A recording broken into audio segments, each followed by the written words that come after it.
Hari ni saya dapat soalan, apa beza kita beli secara account gap dengan secara belian terus. Okey. Pertama, belian terus untuk mereka yang nak beli besar. Okey. Contoh 50 gram, 100 gram, 250 gram ataupun 5 dinar pun dah okey. Okey. Bajet besar, memang nak target gram besar. Sebab apa? Dekat situ akan dapat harga kurang sikit daripada gap. Okey. Gap ni adalah untuk mereka yang nak ada 5 dinar, 50 gram tapi tak ada bajet besar. Boleh kumpul ikut bajet sendiri, 100, 200 ringgit, 300 ringgit. Okey? So apa yang terbaik, nak tahu mana yang terbaik untuk anda, tanya dealer anda, tanya introducer anda. Oh, saya nak buat sekian, belian sekian, mana yang terbaik dalam gap atau belian terus.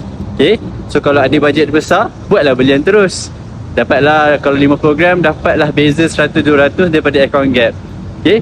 Kalau ada bajet, tak ada bajet tapi nak juga menyimpan emas, boleh guna account gap. Account gap adalah untuk anda, simpan sikit-sikit, cukup gram, boleh fizikalkan emas. Okey, bye.